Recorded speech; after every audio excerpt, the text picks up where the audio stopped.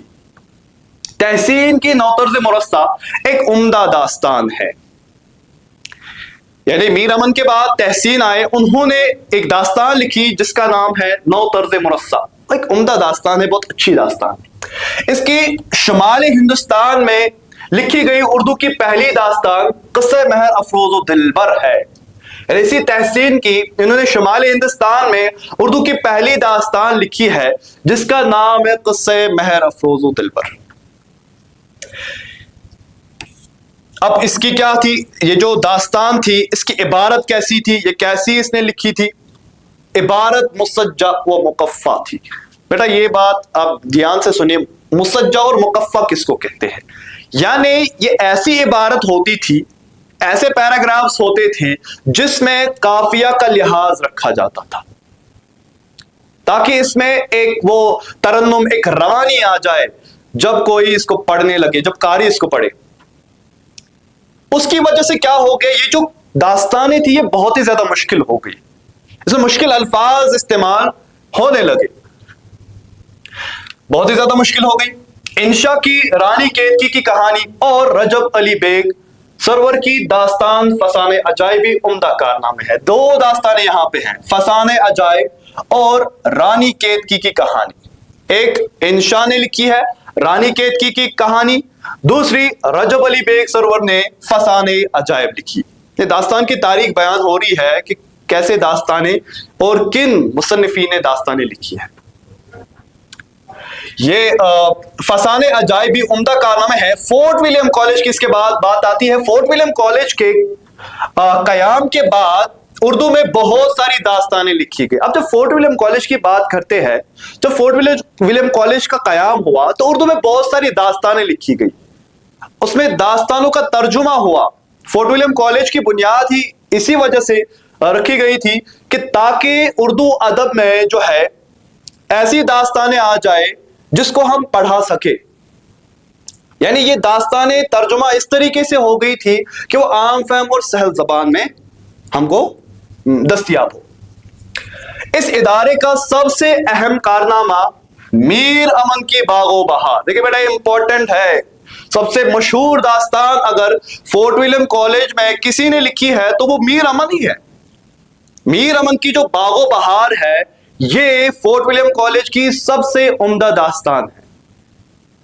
اصل میں یہ تحسین کے نوطرز مرصع کی مشکل زبان کا سلیس اور آسان ترجمہ. میں نے پہلے ہی بتایا فورٹ ولیم کالج میں کیا کیا گیا, اس میں ترجمہ ہوا, کتابوں کا ترجمہ, داستانوں کا ترجمہ ہوا, اور وہ ترجمہ بھی عام فہم ہوتا تھا, آسان زبان میں ہوتا تھا. بالکل ویسے ہی جو میر امن ہے انہوں نے بھی تحسین کی ایک داستان ہے جس کا نام ہے نوطرز مرصع, اس کا ترجمہ کیا آسان اور سہل زبان میں, آسان زبان میں, اور اس کا نام باغ و بہار رکھا. جو زبان کی خوبی کی وجہ سے ترجمہ ہونے کے بجائے تبازات قصہ, امپورٹنٹ ہے, تبازات قصہ معلوم ہوتا ہے. یعنی یہ جو داستان ہے یہ ہم کو ایسا نہیں لگتا ہے کہ یہ ترجمہ کیا گیا ہے, بلکہ یہ ایسا لگتا ہے کہ یہ تبازات ہے, یعنی اس نے خود لکھی ہے. اتنا زبردست اس نے ترجمہ اس نے کیا ہے میر امن نے, کامیاب ترجمہ فورٹ ولیم کالج کا. اور اتنا عرصہ گزر جانے کے باوجود, ابھی تک کتنا وقت ہو چکا ہے اس داستان کو, اتنا عرصہ گزر جانے کے باوجود مقبولیت میں کوئی فرق نہیں ہوئی. ابھی بھی ہم پڑھ رہے ہیں, آپ کی کتاب میں شامل ہے میر امن کی یہی داستان باغ و بہار سے قصہ شامل ہے, چوتھے درویش کا قصہ. شیر علی افسوس کی آرائش محفل. اس کے بعد فورٹ ولیم کالج سے ہی ایک اور داستان گو جن کا نام ہے شیر علی افسوس, انہوں نے بھی آرائش محفل داستان لکھی. اس کے بعد حیدر بخش حیدری کی طوطا کہانی ایک اور داستان ہے, فورٹ ولیم کالج کی ہی دین ہے. یعنی یہ ساری جو یہاں پہ داستانوں کا تذکرہ ہو یہ ساری فورٹ ولیم کالج میں ہی جو ہے نا ان کا ترجمہ ہوا تھا اور مشہور ہو گئی, شائع ہو چکی ہے. 19ویں صدی کی جب ہم بات کرتے ہیں, 19ویں صدی کے آخر میں جب نئی تہذیب کی چکا چوند, جب نئی تہذیب آنے لگی تو کیا ہونے لگا؟ اردو زبان و ادب کو نئی منزلوں کی طرف متوجہ کیا، تو اس کا اثر داستان پر بھی پڑا۔ اب جب نیا دور آ گیا، 19ویں صدی کا دور، تو انہوں نے سوچا کہ اب ہمیں خیالی دنیا سے نکلنا ہے، ہمیں حقیقی زندگی کے بارے میں قصے لکھنے ہیں، کہانیاں لکھنی ہیں۔ تو اس طریقے سے داستانوں کا اب زوال ہونا شروع ہو گیا، داستانیں اب زوال کا شکار ہو گئی۔ نئی تہذیبی تقاضوں نے انسان کو خیالی دنیا سے نکال کر حقیقی زمین پر چلنے پر مجبور کیا، جس سے اردو ادب کی یہ صنف زوال کا شکار ہو گئی۔ اب کوئی داستانیں نہیں لکھ رہا تھا، اب حقیقی مضامین لوگ لکھنے لگے، کہانیاں لکھنے لگے۔ اب ناول کی اور مصنفین نے توجہ مبذول کی، اب افسانے لکھنے لگے لوگ، ٹھیک ہے۔ تو اس طریقے سے تاہم یہ کہنا بے جا نہ ہوگا کہ کہانی کی دنیا میں آج ہمیں جتنی پیش و رفت نظر آتی ہے وہ ہرگز ممکن نہ ہوتی۔ جتنا آج ہم دیکھتے ہیں اردو ادب میں جتنی کہانیاں لکھی جاتی ہے، ناول لکھی جاتی ہے، افسانے لکھے جاتے ہیں، جتنی پیش و رفت آج ہمیں اس دنیا میں، ادب کی دنیا میں نظر آتی ہے، اتنی ممکن نہیں تھی اگر داستانیں نہیں ہوتی۔ یہ داستانیں ہی تھی جنہوں نے کہانی کی دنیا میں شروعات کی۔ اردو ادب میں داستانوں سے ہی شروعات ہو گئی، کہانیوں کی، تب جا کے پھر ناولیں لکھی گئی، اس کے بعد جو ہے افسانے لکھی گئے۔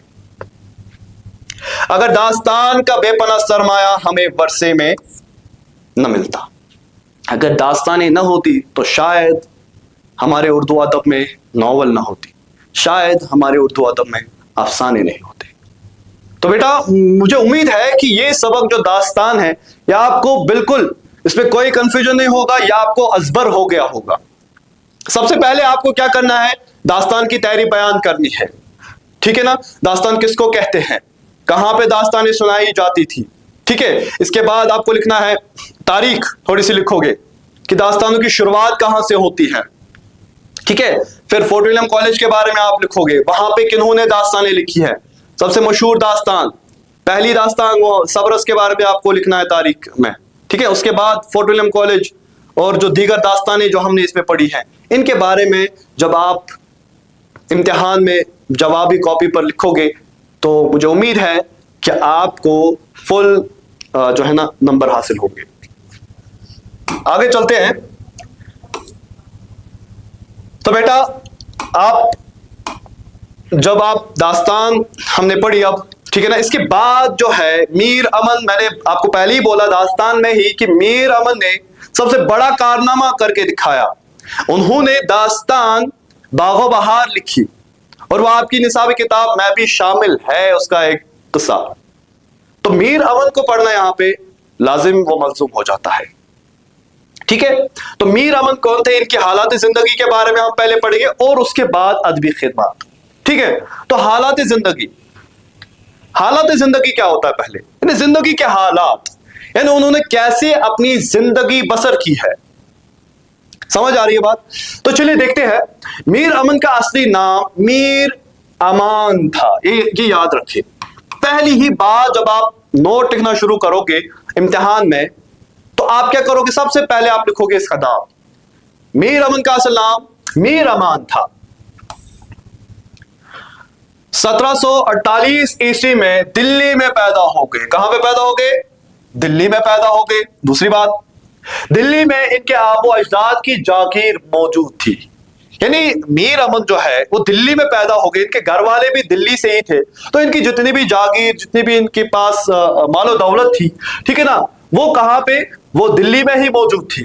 لیکن احمد شاہ ابدالی کے حملے کے دوران، احمد شاہ ابدالی جو یہ افغانستان کا ایک بہت بڑا بادشاہ ہوا کرتا تھا، تو انہوں نے جب حملہ کیا دلی پر، چونکہ میر امن وہاں پہ رہتے تھے، تو اس بیچ میں کیا ہوتا ہے، اس جاگیر پر قبضہ ہو جاتا ہے، مگر وہ قبضہ کون کرتا ہے؟ سورج مل جاٹ۔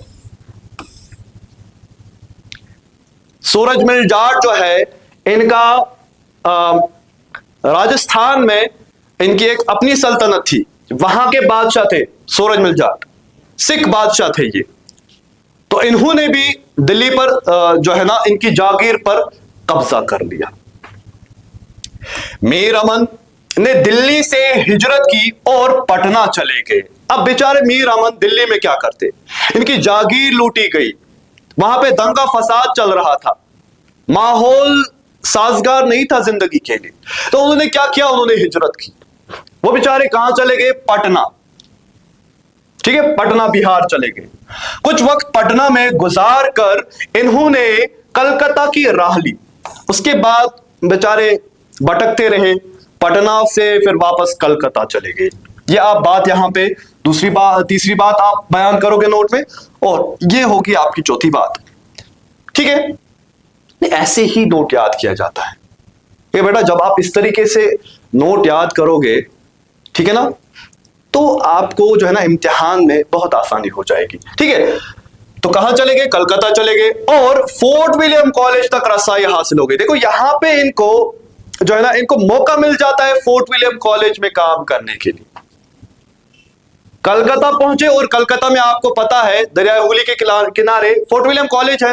تو فورٹ ولیم کالج میں چلے گئے, اور وہاں پہ کیا کیا, فورٹ ولیم کالج تک رسائی سے پہلے میر امن گمنامی کی زندگی گزار رہے تھے. تب تک ان کو کوئی نہیں جانتا تھا. تب جب فورٹ ولیم سے منسلک نہیں تھے تب تک میر امن کو کوئی نہیں جانتا تھا, کیونکہ ان کا کوئی کارنامہ ایسا نہیں تھا, ابھی تک منظر عام پہ نہیں آ چکا تھا. اب جب یہ فورٹ ولیم کالج سے منسلک ہو گئے تو انہوں نے یہاں پہ ترجمہ کیا کتاب باغ و بہار کا, جس سے بہت زیادہ مشہور ہو گئے. اچھا, اس لیے ان کے حالات زندگی پر پردہ پڑا. دیکھیں بیٹا ان کی حالات زندگی کیسی تھی, ابھی تک جو ہے میر امن کے بارے میں کچھ منظر عام پہ نہیں آ چکا تھا, تو ان کے حالات زندگی کے بارے میں معلوم کرنا بہت ہی زیادہ مشکل تھا. کیونکہ منظر عام پہ جب کوئی آ جاتا ہے تو اس کے بارے میں لوگ جاننے کی کوشش کرتے ہیں, پھر اس کے بارے میں ہمیں معلومات حاصل ہونے میں کوئی دقت نہیں آتی ہے.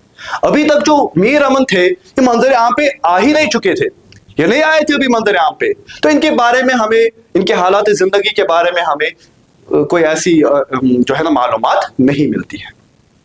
فورٹ ولیم کالج میں انہوں نے 2 کتابوں کا ترجمہ کیا. بیٹا ایک ہی کتاب کا نہیں بلکہ 2 کتابوں کا ترجمہ انہوں نے کیا ہے, جن کے دیباچے ان کی زندگی کے بارے میں تھوڑی سی معلومات فراہم کرتے ہیں.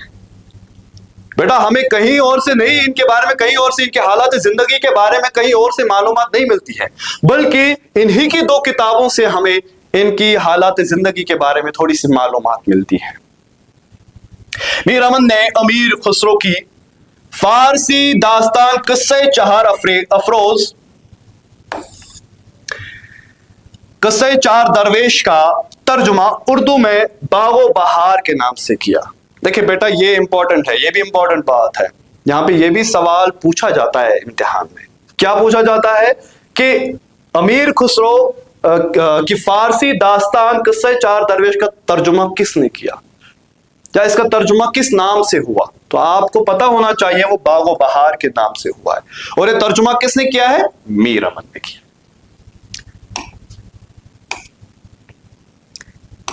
شاباش. اس کے بعد یہ ترجمہ خالص ہندوستانی زبان میں ہونے کی وجہ سے اور اپنی سلاست اور روانی, یعنی یہ جو انہوں نے ترجمہ کیا تھا اس میں روانی تھی, عام فہم زبانوں کا استعمال تھا, اس میں کوئی مشکل زبان استعمال نہیں ہوئی تھی, تو اس کی زیادہ کاری بڑھ گئی, پڑھنے والے ہوئے. ٹھیک ہے نا, روانی کے پاس کافی مقبول ہوا. یعنی یہ قصہ جو ہے مقبول کیوں ہوا, قبول کیوں کیا لوگوں نے اس کو, یہ مشہور کیوں ہو گیا, کیونکہ اس میں روانی تھی, سلاست تھی, عام فہم زبان میں لکھی گئی تھی یہ داستان.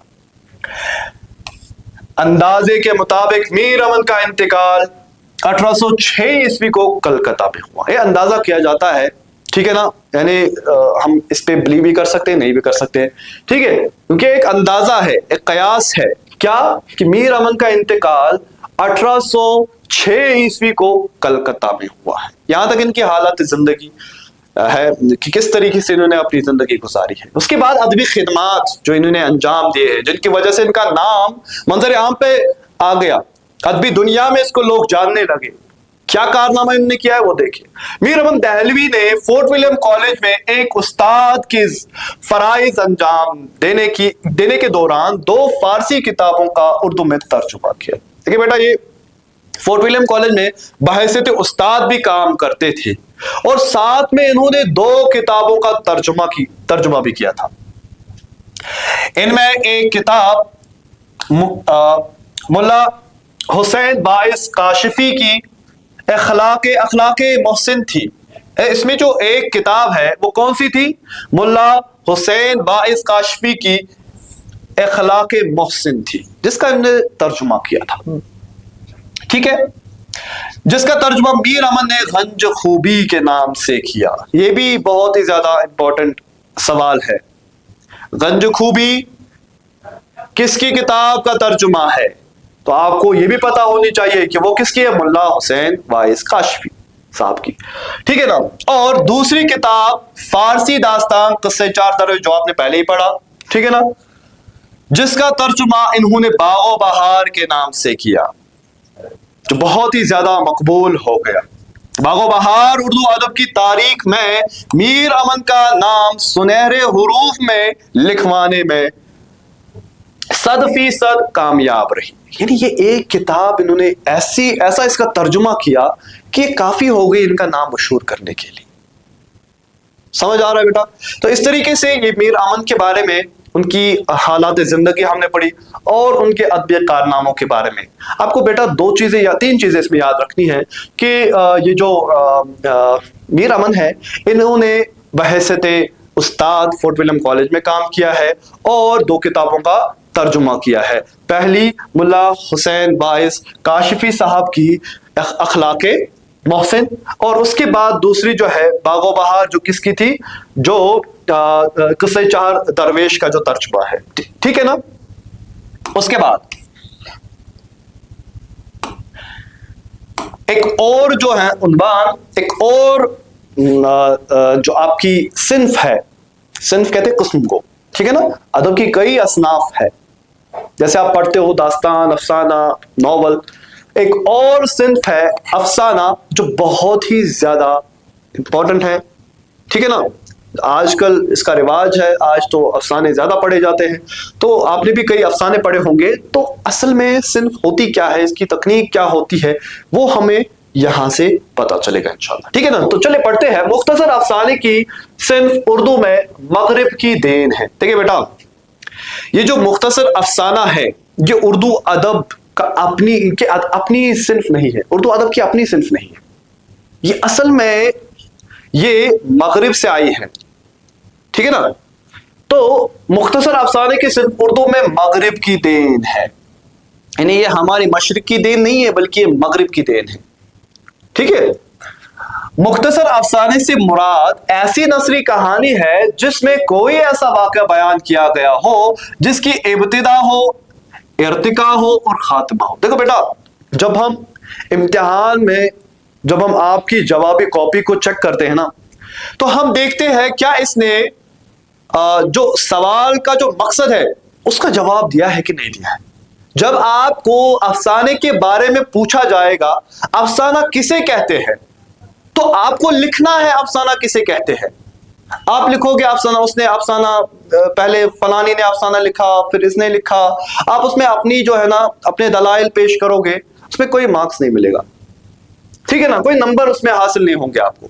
آپ کو افسانے کی ڈیفینیشن آپ کو ضرور لکھنی ہے وہاں پہ. یہ افسانے کی ڈیفینیشن ہے. کیا ہے؟ مختصر افسانے سے مراد ایسی نثری کہانی ہے جس میں کوئی ایسا واقعہ بیان کیا گیا ہو جس کی ابتدا ہو, ارتقا ہو اور خاتمہ ہو. یعنی ایک ایسی صنف ہے, ایک ایسی کہانی ہے جس کی ابتدا ہوتی ہے, ارتقا ہو جاتا ہے اور پھر خاتمہ ہو جاتا ہے. یہ لکھنا ضروری ہے وہاں پہ, جو زندگی کی بصیرت میں اضافہ کرے. بصیرت کہتے ہیں دیکھنے کو, کہ زندگی کو ہم جب افسانے پڑھتے ہیں, ہم جب ناول پڑھتے ہیں, تو ہم زندگی کو دیکھ رہے ہوتے ہیں, زندگی کے تجربات ہمیں حاصل ہوتے ہیں. ہم کیوں پڑھتے ہیں کہانیاں؟ تاکہ ہمیں زندگی سمجھ میں آ جائے. ٹھیک ہے. اس طریقے سے اس میں کیا ہوتا ہے, زندگی کی بصیرت میں اضافہ ہو جاتا ہے.